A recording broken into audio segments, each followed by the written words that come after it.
What's up, Bundy fans? It's me once again. Hey, welcome to Howick, KwaZulu-Natal, Howick. Probably one of the prettiest, coolest places to grow up in the whole of South Africa. I might be a bit biased, but I'm sure a lot of people would agree with me. How blessed were we as little peeps to grow up in a place like this. Okay man, today is the good, the bad and the ugly, and it's a special edition. It's Bundy Baz's edition, and today's all about me.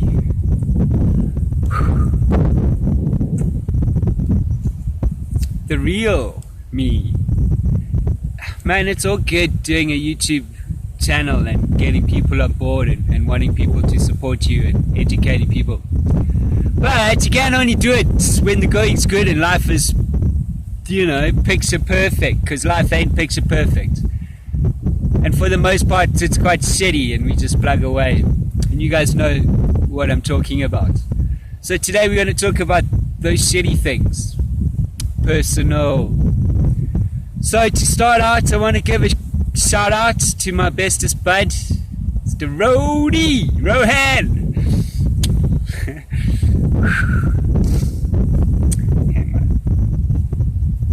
We have a cool journey, and actually we have a cool story, and it turns out there's a whole lot of us that have cool stories. So I'm emotional, you can see. I haven't smoked yet, and normally I get emotional because I smoke. Yeah, but I did walk up Beacon Hill. We grew up here, spent a lot of time here. I got golfed here lots. lots.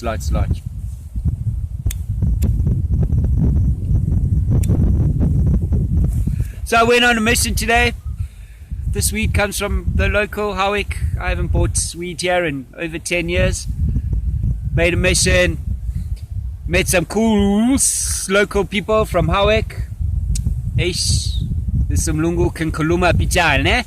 Pijan gifundi isiZulu, gifunda. Yeah, in Natal they speak Zulu. Up Gauteng, hey, they speak all sorts. Shona, Xhosa, Zulu, no Zulu. Yeah. Okay, the good, the bad, and the ugly. The good in life. We've all grown up. We all have children of our own. I come from a beautiful place. I was born in Rhodesia, a country that no longer exists. You guys know the story, wada. Came here to the Midlands. Yeah, and finished my high school here. And for the most part, made some lifetime friends.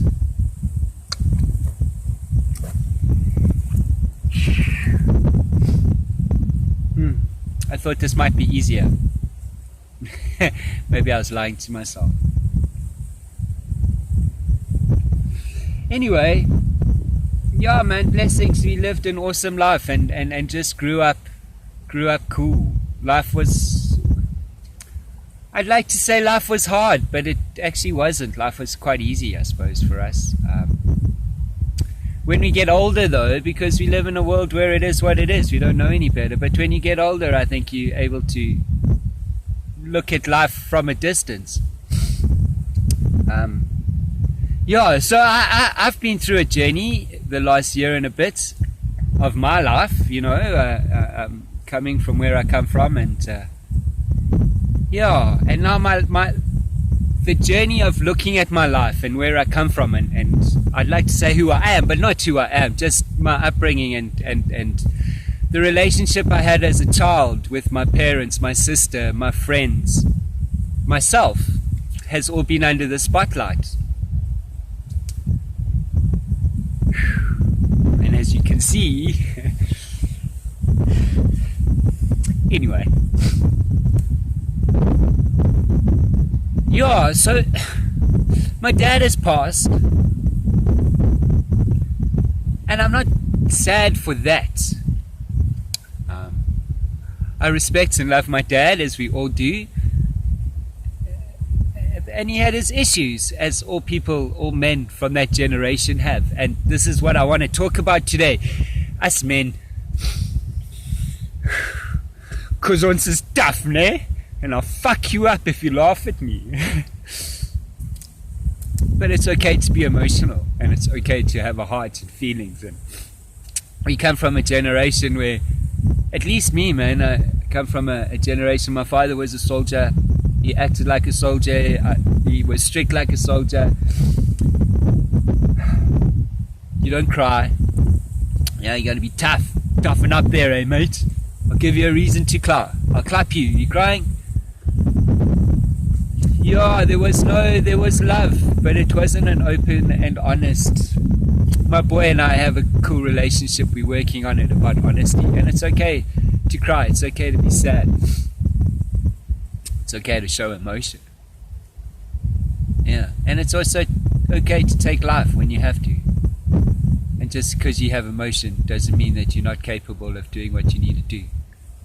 And I think as men we kind of get lost with that. We have this idea that we have to be big and tough and, you know, be the breadwinner and head of the household. And I just want to say that that's actually a load of crock of shite. And our purpose and our journey is not to be the uno numero number one, the chief, look at me. That's not what it's about. If you are in a relationship, if you have a partner, you're together. You're not separate. It's not one-on-one. It's together. So when you're down, your partner can be strong. When your partner's down, you can be strong. Yeah? That's what life is. It's not about you and me and his and her and then the kids will just take what's left over. That's crap, man. I've got so sidetracked. I had all this stuff planned that I wanted to talk about, and it's been such a manic day, I didn't really make notes. So yeah, before I go into bed, just a quick cap the goods where we live. What a beautiful place, and with that I have lifelong friendships.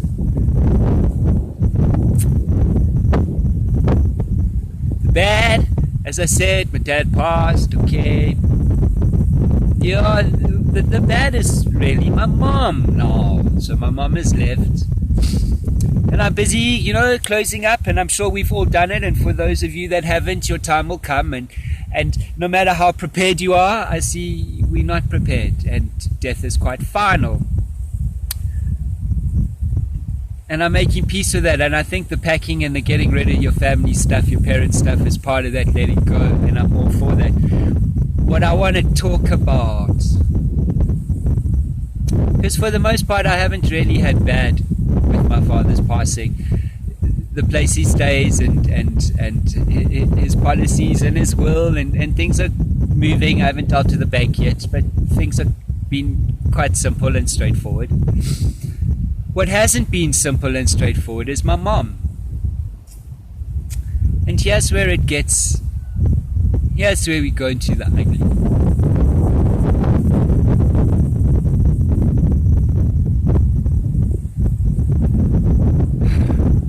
Us as white people, and I'm going to talk color. I wouldn't say it's color. Let's say it's class, religion, ethnic, how we were brought up would be the difference. Our understanding of death. I don't know about the rest of you people, but we never really spoke about death. And now I feel a bit lost with death. However, we never spoke about getting old. And now that I'm in this environment, I'm becoming acutely aware of just how we discard our parents as we carry on in this life, because we've got to support our own families and we've got to do our own thing. And take a moment, please. Take a moment and think about yourselves when you're 70, 80. Where will you be? What are you going to do? And how are you going to get there? Because nothing is guaranteed. Nothing lasts forever. Nothing is guaranteed. But I sit now And I look at my mom, she has dementia.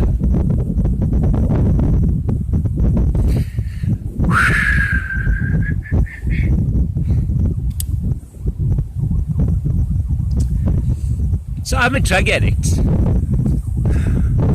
Lots of funny things in my body. I've schnaufed it, I've drunk it, I've sucked it. The only thing I didn't do was take a syringe and inject it. However,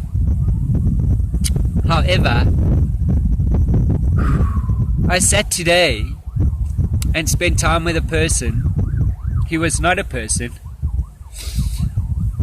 who I've seen button smokers, Mandrax. I don't know if the world knows what Mandrax is. Dirty anyway. Cup that pipe, Pixie! I've seen Mandrax people with more going on, more action, more awake after cupping that pipe than I spent the last 2 hours with my mother today. I'm a drug addict.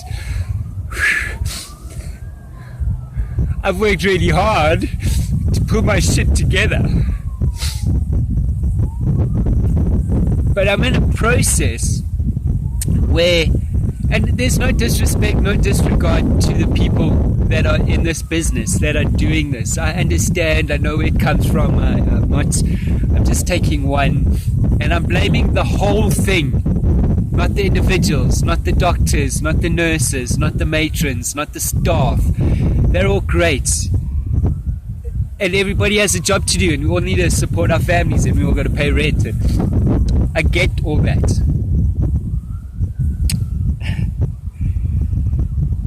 But I'm a drug addict. And going on in the system of the elderly, of the aged, I don't know what to call it, I'm ranting.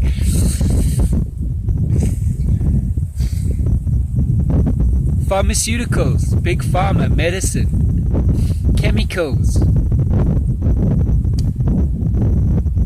My mom would be better off with a tab of LSD. You know?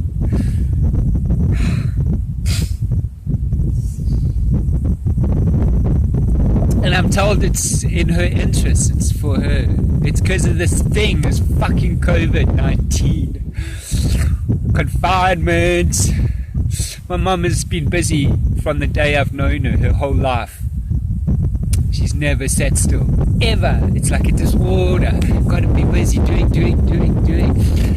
They now sedate her and strap her to a wheelchair to stop her from wandering.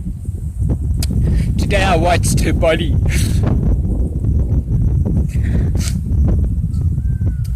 It craves to move because it's moved for 71 years. And now it's forced through chemicals. I don't know how she does it. Does she ingest it? Is it a cocktail? Is it pills? Promise they don't fucking use a syringe, but they could for all I know. She'd have better time on pethidine, man.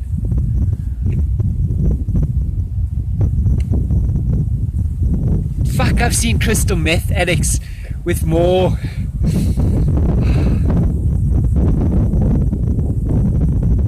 Sad.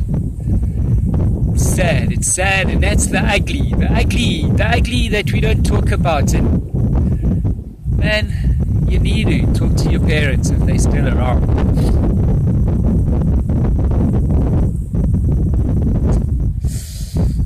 Yeah, look, I get we all got to go through this, so please, I'm just being honest and real, and I guess this is how it's meant to be. And my best China was like, listen, man, go find your cool spot and do the good, the bad, the ugly. So this is the good, the bad, and the ugly. This is all about me and my tears.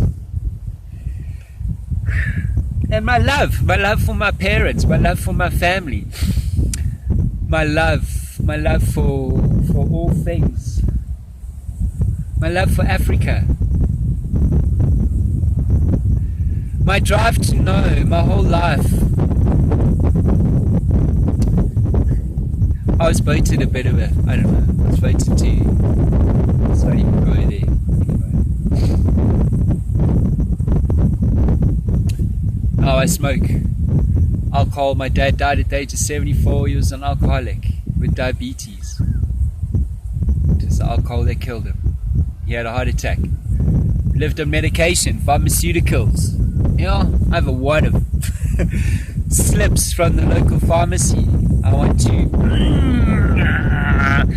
wanted to knock my doctor's head off yesterday. Although I think I haven't seen him in over 10 years, and you know, I've grown up with the doctor, so it's not his fault. And you know, be so quick to blame, be so quick to judge. I hope you can hear me. The wind is blowing. Yes, it's beautiful out here. I've come to find peace and give peace. Yeah.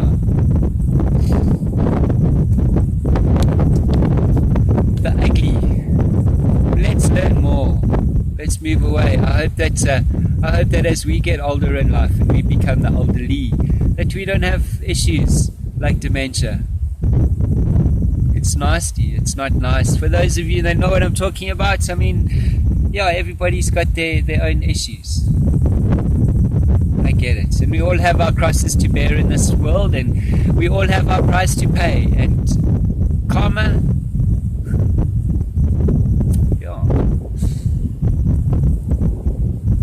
Before you leave this planet, you make right.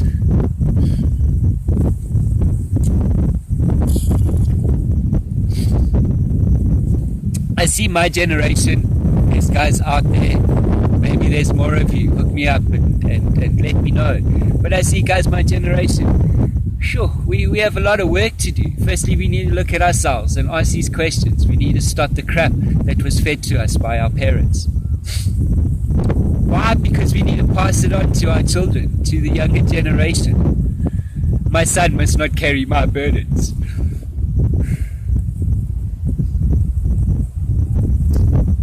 And I'm not to carry my father's burdens, because that is not my place, and that is not your place, and my father was not to carry his father's burdens. And I see that I carry many burdens, and I carry burdens from a family, from my own blood, a line that I do not know. Yet through my blood I carry that burden, whatever it may be. So my time is now to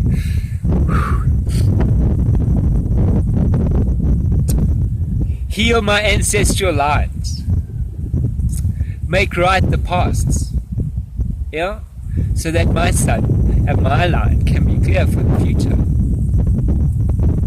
You know, that's my little thing. The good, because all things are good, everything is in balance.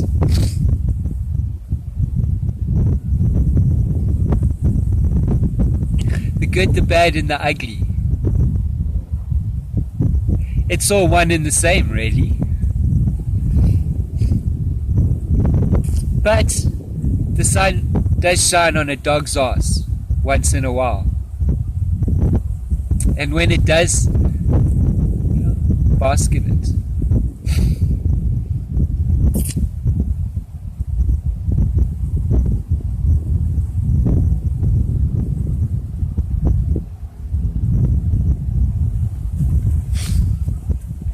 Bunty Bears out.